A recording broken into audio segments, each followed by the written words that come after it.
and welcome to Empowered by My Design, a platform where we come together to discuss the beauty of understanding our unique human design and our unique differentiation, which helps us to recognize our beauty, divinity, power, vision, purpose, and all in all, it helps us achieve and reach more fulfillment in our lives. We're discussing subjects that are relevant to the journey of deconditioning, and we hope that you will enjoy this episode. I am attractive not because I perform, but because I embody my nature.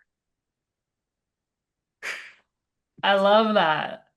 This is the what we call like a mentality shift that human design brings. We're helping folks, including ourselves, the 20% people, 20% of the population are projectors technically. And when we tap into like understanding what our frequency is, I watch myself sometimes in like this space of I'm conditioned to perform because like my desire to do well, and also my desire, like all these like bullshit stuff get there. And even right now, I can feel it in my frequency.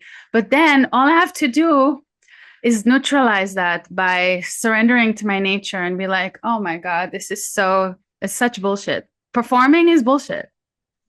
And what helps me as a projector is to like learn how to embody that by laugh at it, talk about it too, and also be like, so what? Like the healing that happens for me is not by doing better or like she finally got it, or like the perfectioning, but you know what I'm saying? It's the opposite, actually. It's when you really stop caring and you're just yourself and you're like, wow, when I die, I'm going to be there by myself. It's all my own journey. It's about my journey with myself. It's not about if I manage to do right by someone else. Of course, I want to do right by other people and I want to show up authentically, but it's an inner journey, So That's really beautiful. That reminds me of like this idea that you're on the right path when you no longer see the path, because as you're walking it, you're creating it. So you're no longer looking for a path in front of you, because that really speaks to like how to step into our authenticity and step out of homogenization, because there isn't some path that we can see outside of ourselves.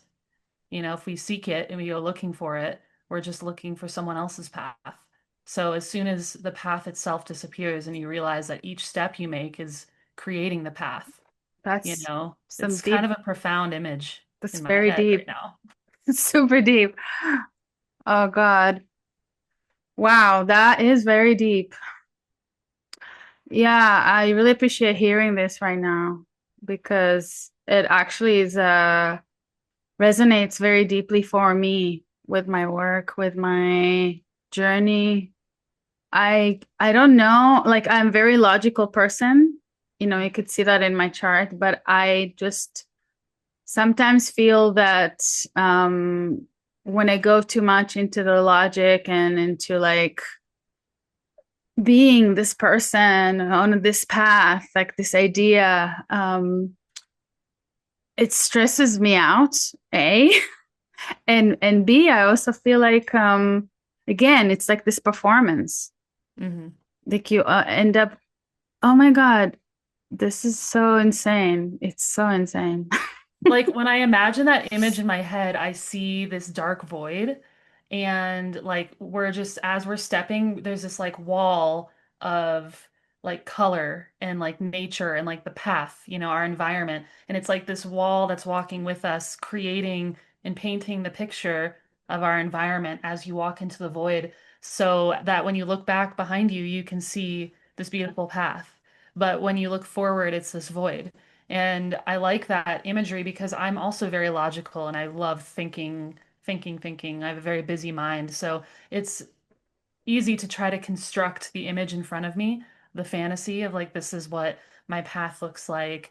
And for my design, that's a trap, like it's to be confident and to be trusting into that void, stepping into that void. And in every present moment, you're painting your own life picture. And that's what I'm trying to embody. It's takes constant presence. So Hmm. To say the least, we always talk about the deepest shit. By the way, my name is RutiCelli. This is Collyn Rayne. my name is Collyn Rayne. We are two splenic projectors, and we are having fun. We're just having fun with understanding what it means to be a splenic projector, and also having this journey, right, of being a splenic projector, because we both have an undefined identity, but we're playing around with the identity of being a splenic projector, which is a trip, to be honest with you. It's a really lovely trip. But what I got with the chart is all of a sudden I could connect the dots. Now that I have this understanding of how the thought process happens, because it's all these energies that we're seeing that we have in our chart, or in the what would you call the mechanics, the energy mechanics, is very specific for each person, and there's a reason for that. And it's not just information to consider. It's the experience that shows whether it's true or not. Mm.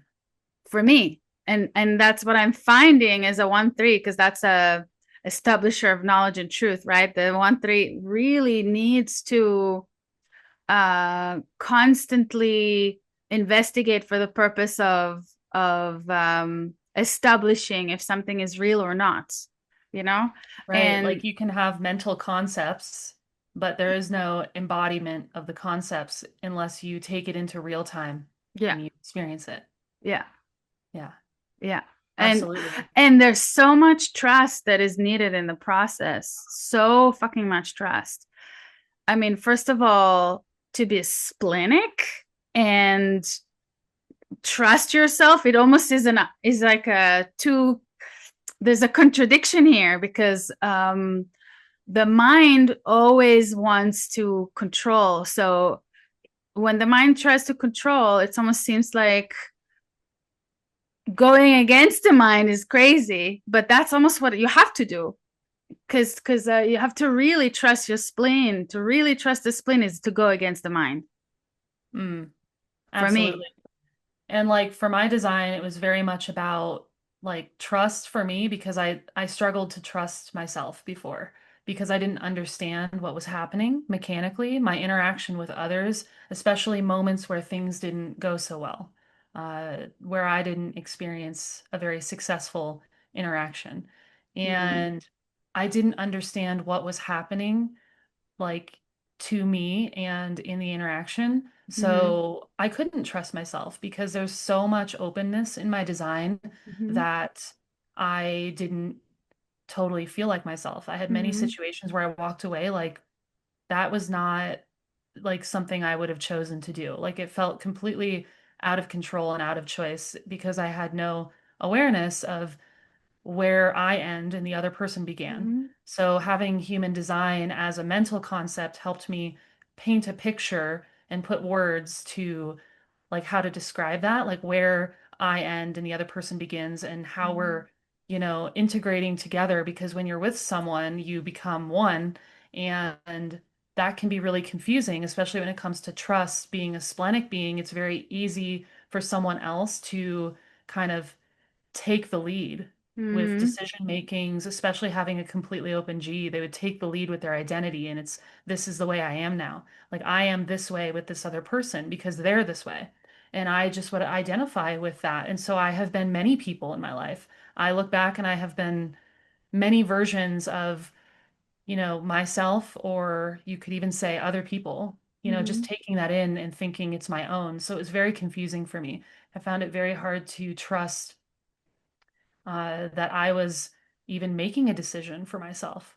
So doing the deconditioning work is all about listening to your inner authority and strengthening that listening, strengthening that trust, and watching it in real time. Because you can't just, like you said, you can't just sit in a room and meditate on your design because you can only see it, especially if you're a projector, in your life, in the way you move through the world, in the way you communicate with people. Because we're given human design not just to know ourselves, but also to connect with others because it's in that connection that we find our fulfillment. It's in that Yeah. connection that we find our success as a projector. And so we can't just be in an isolated box. Like we have Right. to communicate like this and experience life and witness ourselves through life. And oh my goodness, it took so many years. I really thought because when you hear splenic authority being in the moment and spontaneous, you think fast, like, oh, I got this, I can get this down really quickly. But it took so many years of just like watching and observing those very subtle moments in real time because it's such a like I wonder like how your meditative practices and your spiritual practices before human design helped you in this because you have to be so incredibly present to hear the inner authority in a real moment with a bunch of people making, bringing their energy into Mm-hmm. the dynamic. Yeah, like yeah, can you Well, speak on that? this is like another rabbit hole.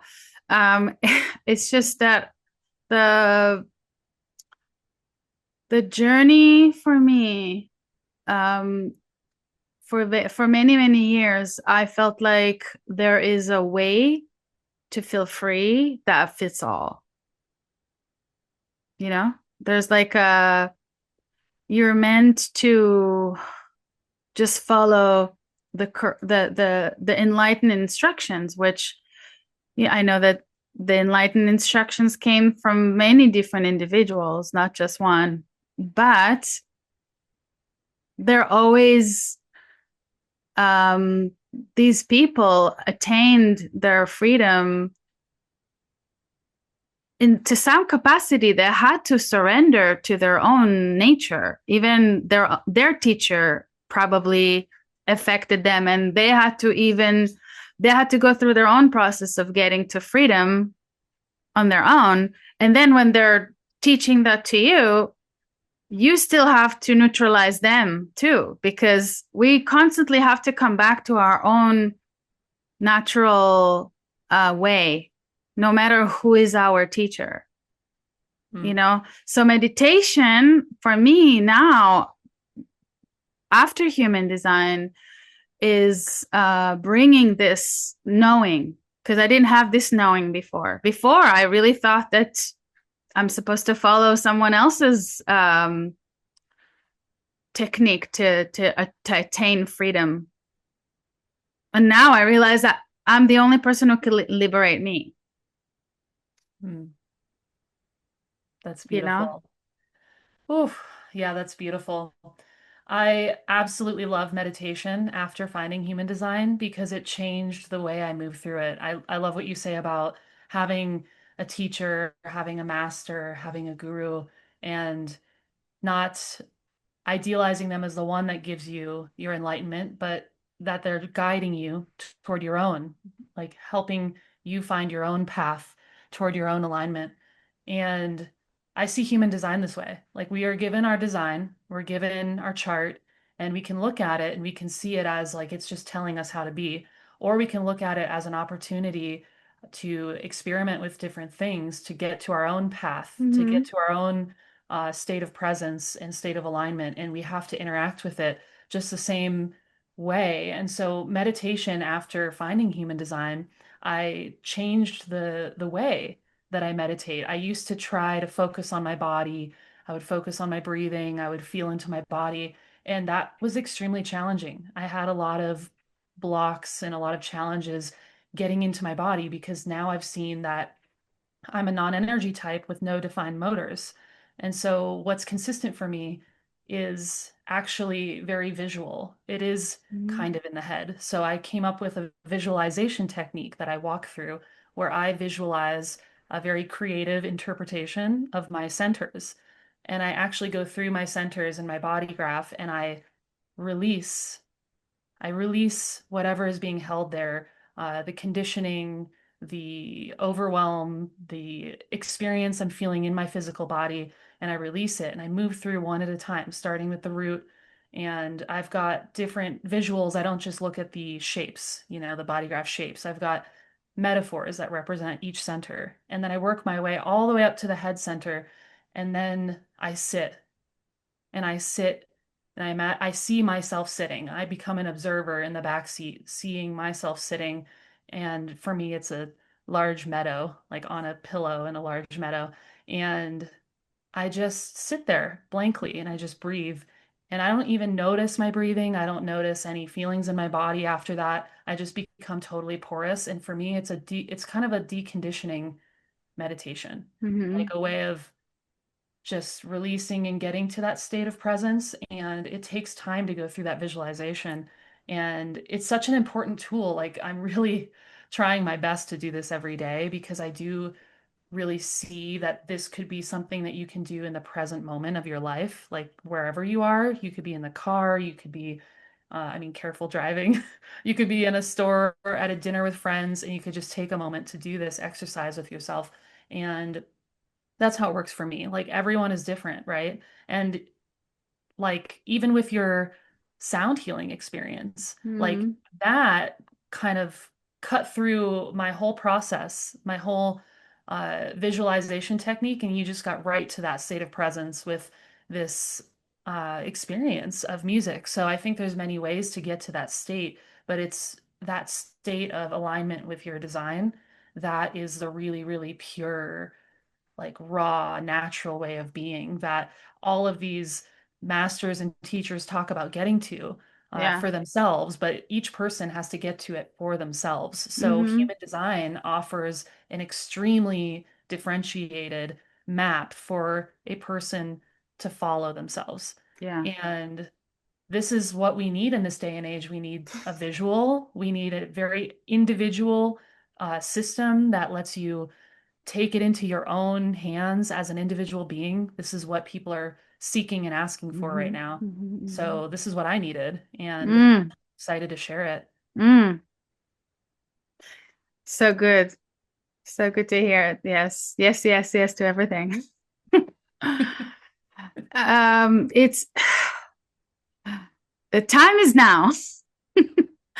The time is now. It's such a big thing to anchor in, and it's all related to beingness, to quality of beingness, you know, to connect to source now, to be present in your greatness, in your powers now, you know, and to like not be here and worry what about how to be and what to do, and just to be. It's like such a big shift for me to you know I think my whole life I was very busy in the doing and in the fitting in and in the following and in the you know trying to make everybody happy, and also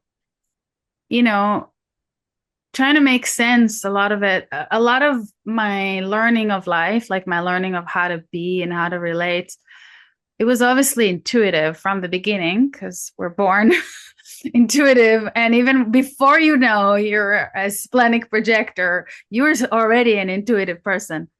So I've always been like learning in the moment and feeling into things. But this no like there's this something that I really love about the projector liberation is that I like now I know to really watch for people pleasing, to really watch this tendency to try to fit in and to try to be a good girl, and like how damaging it can be in the long run if you don't realize who you are. You know, if you don't realize your magic of being you. And I guess it's so hard because that's conditioning, like 101. You know, it's like since you're basically in a body, you're being conditioned from day one.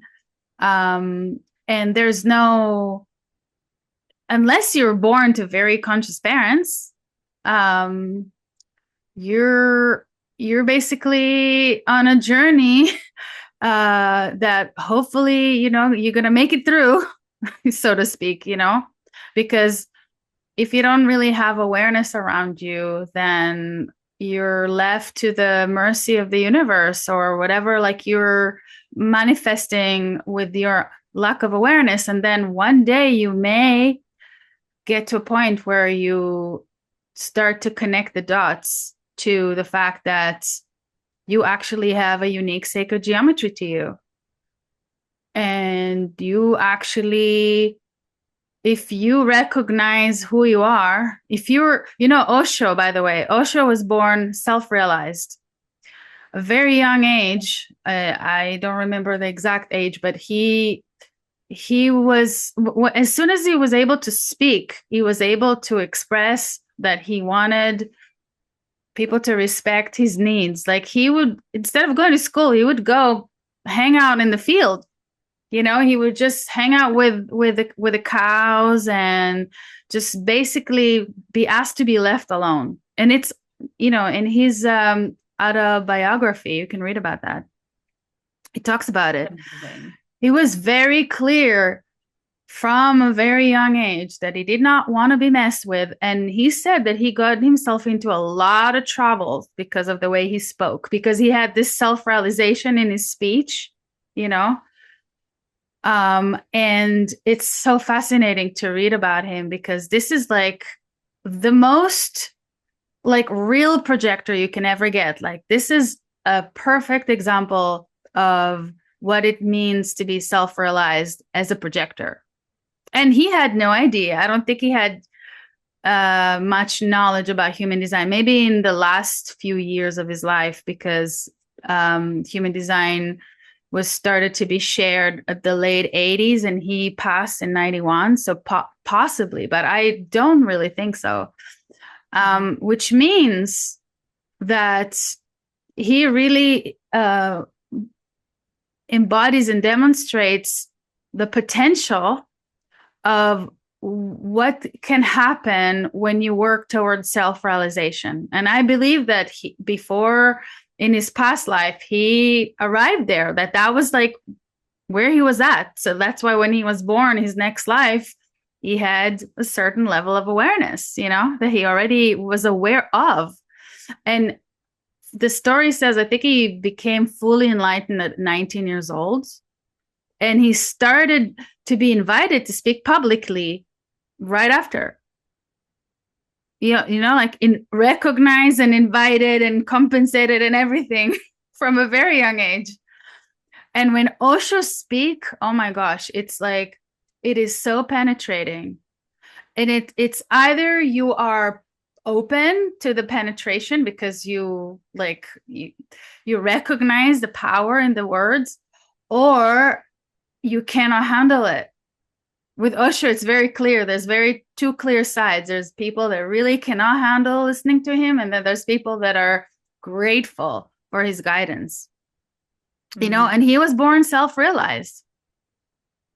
So that's like quite powerful, you know, and what we can work towards, you know, so that we can become as self-realized as we can in this lifetime. And he talked a lot about, by the way, what it means to be self-realized. It's like to really realize your sovereignty. that you are connected to God from within, Mm. you know? And it's one of the things that sometimes it's like blows my mind that I've encountered some of his disciples like all around from India, from Nepal, from the US, from Canada, from Israel, all over the world. And some of the ones that are the most like borderline fanatic, they're actually it's I don't see any sovereignty in them at all. It's kind of mind-blowing because he in a way he challenges you to really like do the deconditioning work. But I don't think without human design, I don't think it's possible to do deconditioning. I think this is the only system that exists that really allows people to benefit from a true deconditioning process, you know, like the 7 year minimum process, which I hope more and more people will learn about as a result of what we're sharing. Mm.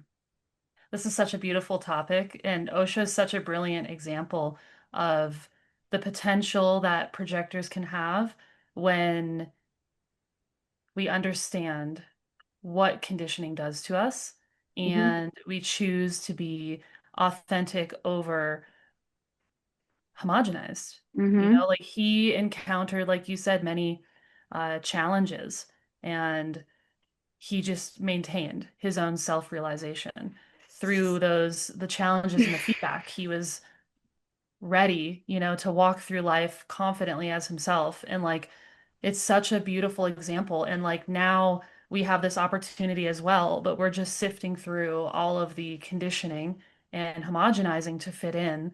You know, most other projectors I encounter have not maintain their sovereignty from birth. They've swayed around, like me. I've swayed around. I've tried on many different costumes, and that's also part of my path. But I think it's so beautiful to recognize it now and to experience that sovereignty. And over the 7 year deconditioning, it's so important because you have to taste it while you still get pulled back in, while you still get pulled around or consumed by conditioning. You have to see that kind of barometer because, like you said, like Osho is teaching everyone how to be sovereign from his perspective, but there are many followers that could not understand how to embody their own sovereignty because they're hearing from a very unique projector, a very self-realized projector, which I've always resonated with what he shares. Every time I hear him, I'm very open to the penetrative nature of his sharing because I relate. I relate to a lot of his projector wisdom and I experience similar things. So I could see how a majority of the world might not take the path he would take because he's so unique. So this is why we need human design for each person to do their own experimenting in their own flavor so that there isn't some master to idealize.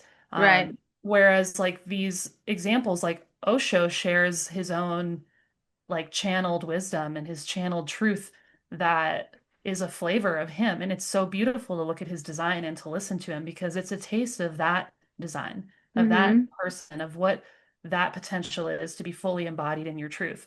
Mm-hmm. And we have so many of these examples that can enrich our vision that we can hold for ourselves. Like, what is our flavor? What is our ultimate truth and our ultimate sovereignty? And you also said something about the divine within and our connection to God that comes from within us. And the way that I'm seeing it through human design is that our inner authority is our telephone to God. And that is our own communication with the divine.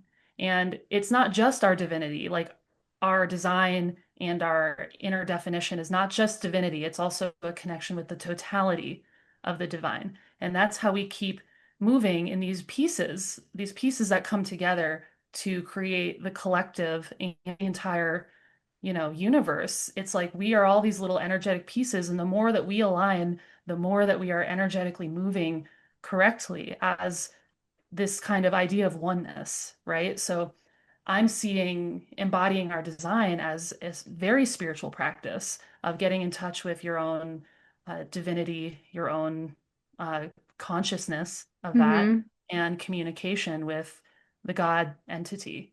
So Mm. that's why listening to our intuition and our splenic authority, that's it right there. That's the whisper, the telephone to, hey God, what's up? But for us, it's more like, "Psst, psst, psst, psst. Good luck." Right. Exactly. Good luck. You better listen. I'm not repeating it. Oh my gosh.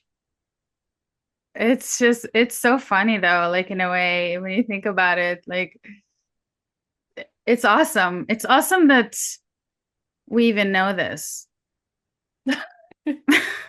Right? What an amazing tool. Ugh. It's a trip. It's a trip, and everyone's invited on board.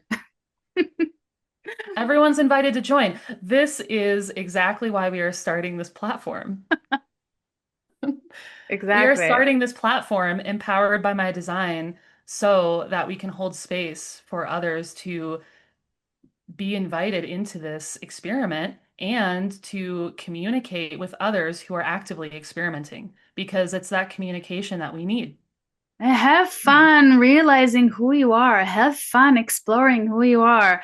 Have fun, like, with this journey is such a precious journey. Life is such a precious. Sometimes I think to myself, I don't know that I'm really fully capable of constantly recognizing just how like important life is, you know? Like for me, I have like this desire to, not desire, but I have like this inner feeling that I want to make the most out of this life. I think it's my undefined, I mean, open crown. So I really need to make sense. Like I have almost like obsession level, but at the same time, I have innocence motivation. So like I just want to have fun. I want to have fun and I want to make this life count. So like I just personally feel that in my particular case, like it's always been a blessing and a medicine for me to appreciate life, to really, really dig deep into the meaning of life and to be able to be myself. This is the number one. Like that's what does it even mean to be myself? Like how can I make sense of this crazy journey, you know? So I really needed human design and I still do. I still do. And you know, it's okay. By now I've accepted my all of my quirkiness and everything. It's getting hopefully every day keeps getting better and better. You It's know? just perfect, like being in our perfect form, in our perfect embodiment of our design. It's a stressful word, the word perfection, because we are shown so much outside of ourselves of what that might look like, and it's a polished, unrealistic image. And it's often, created by these forces that want to fit people into these perfect images. So now we're given Of this course. beautiful image of a design that says, this is your perfection, not someone else's. Don't try to be like someone else. This is your perfect form and go embody it.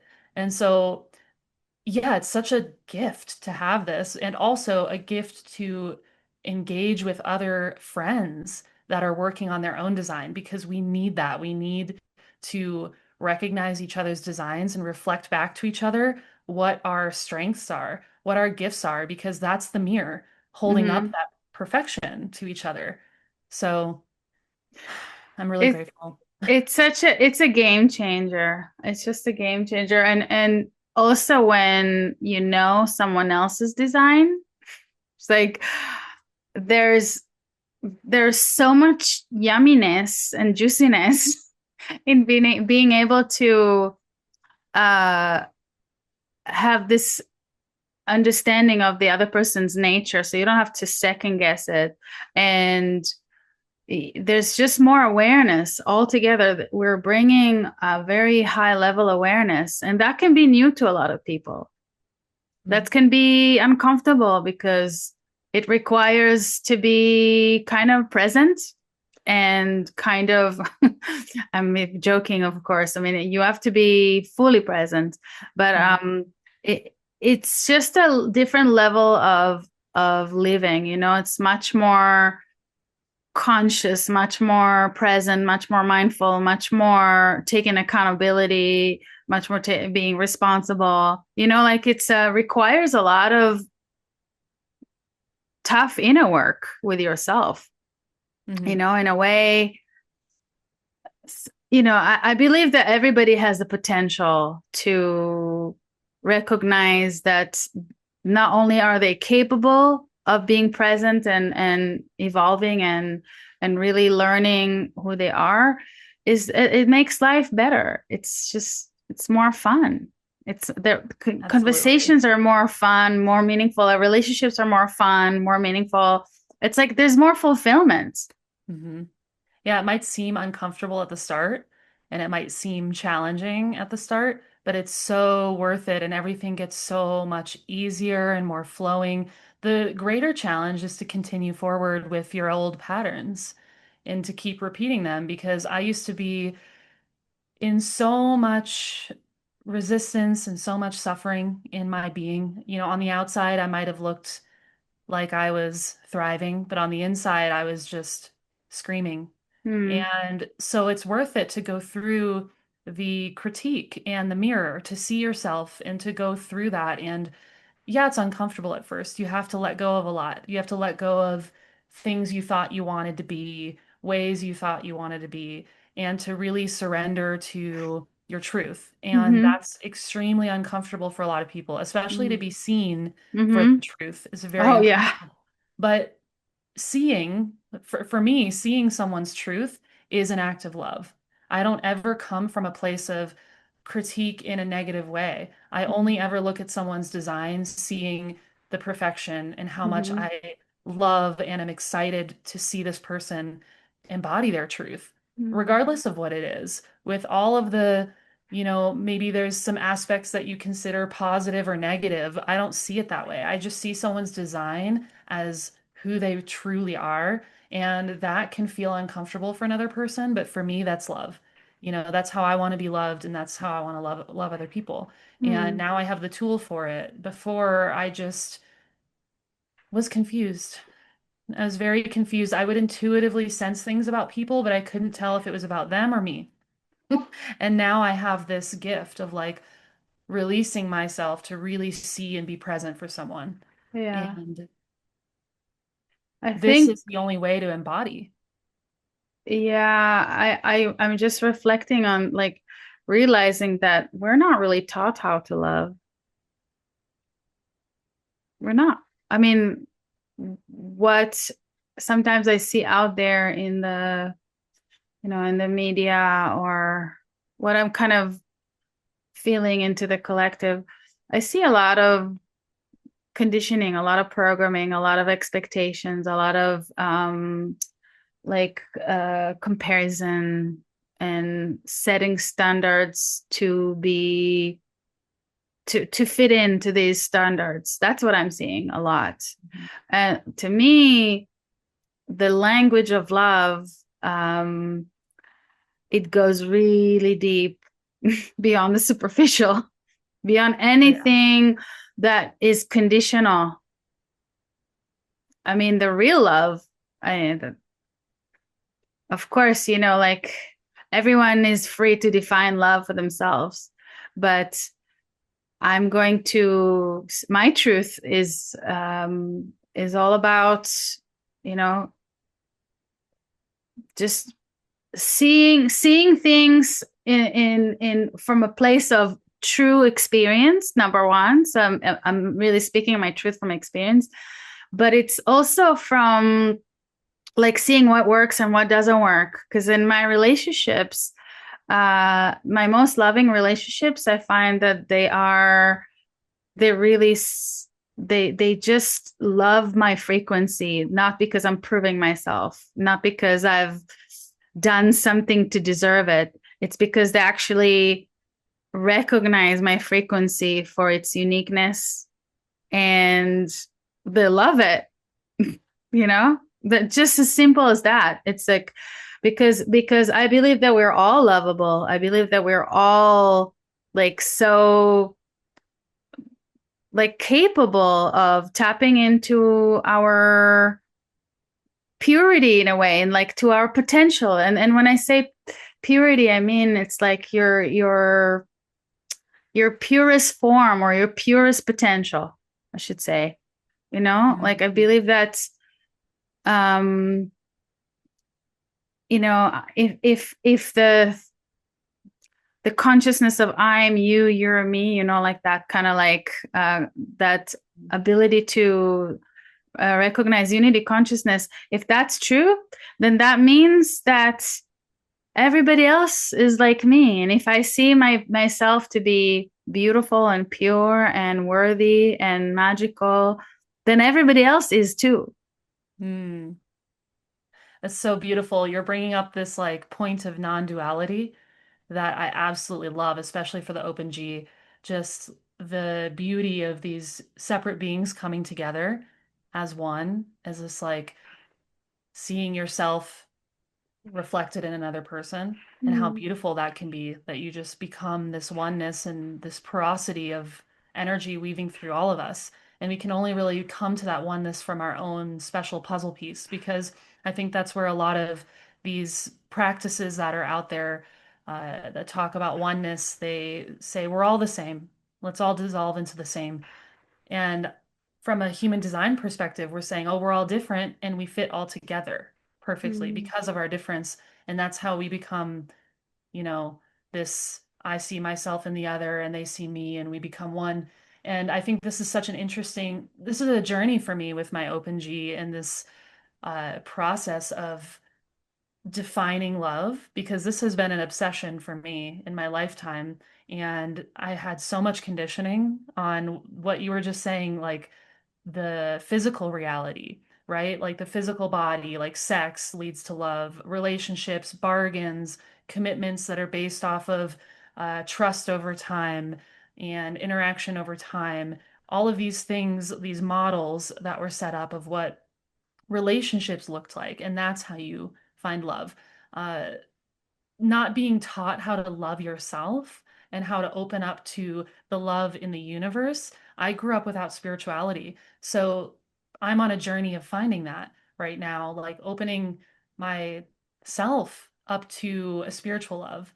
That is where I really truly feel in love with myself and in love with being and existing and being alive and letting the spirit move through me. And that's the true love. Everything else was a complete messy Mm. puzzle, right? And it's like going through that messy interaction, like making mistakes, experiencing heartbreak, experiencing disappointment and failure, and trying again and trying again. It was like I had to climb this giant mountain in order to finally sit down and realize the mountain just kept getting higher and higher and higher, and I was never reaching the top, and love was supposed to be at the top.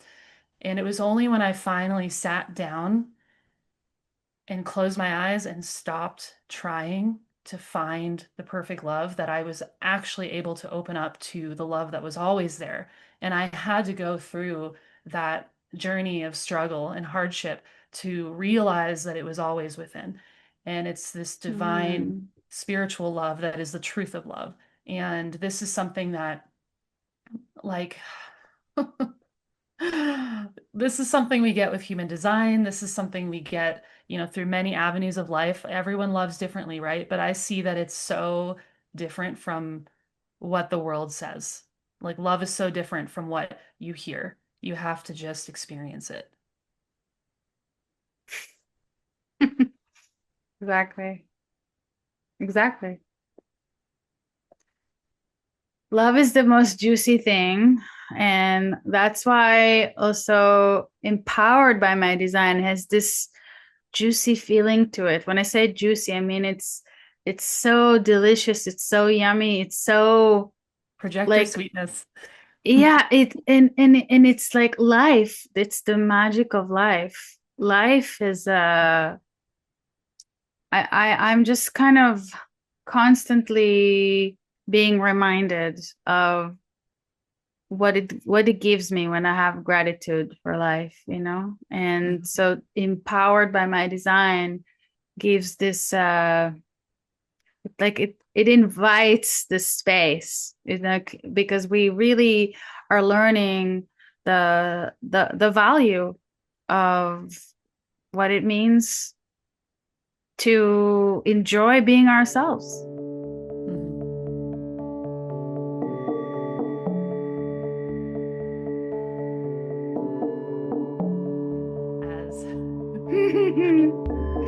This is the best example of pure love. Pure love. Pure love.